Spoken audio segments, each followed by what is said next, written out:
to do is that I'm going to create this surface, a smooth surface that is kind of follow the pattern of Voronoi, and using the uh, Weaverbird like a smoothness on the surface as well. So let's go back to the patterns that we created. The only thing that I removed from the pattern was that I delete that radius that I put there. Now, I'm gonna go and then using discontinuity on the like a surface itself, and I'm gonna connect that into the curve itself. So now what you get out of it is going to be a series of points in that surface. Now, I also need the center point of this cell, so getting the center points is going to be the area. So I'm going to use the area.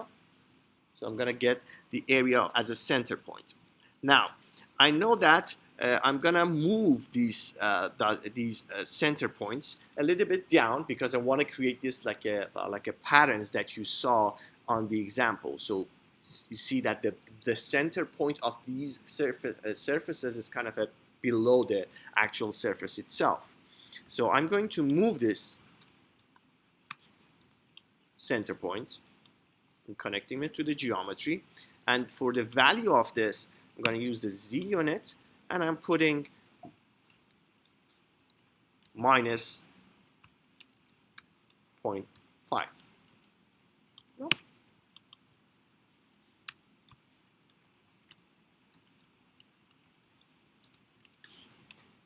And that's going to be the factor for the Z value. And I'm connecting that to the motion. Now, I'm going to merge these together. So I'm going to merge that.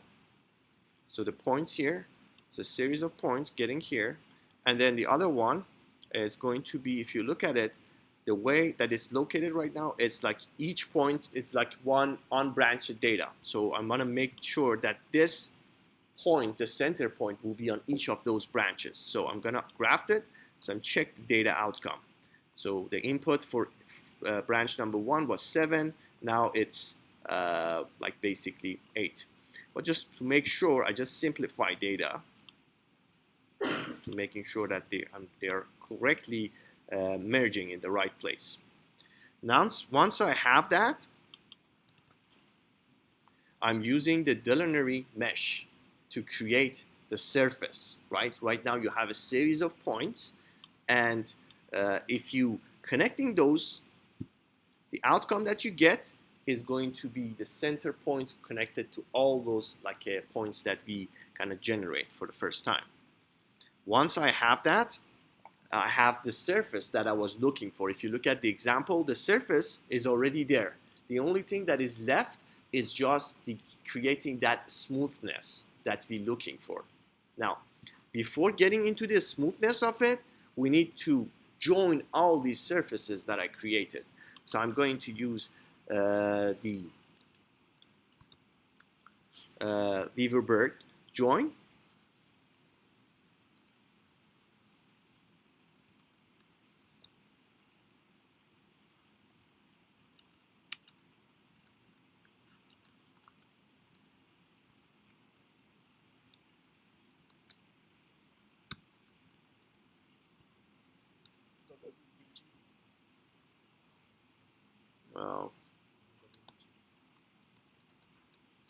Join.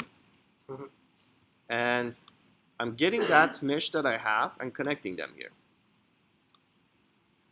Once I have that, I just want to make sure that it's connect everything together. So what I would do is that I am going to basically flatten the data. So the outcome that I get is going to be one surface. Once I have that, I'm going to use another Weaverbird Catmull-Clark subdivision to get for the smoothness of it. So I'm going to connect my surface itself, and for the level of smoothness, I'm going to give it the level of 3. Right?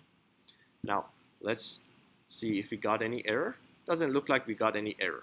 The only thing is that we have so many things here that we have to turn off to see our actual surface itself.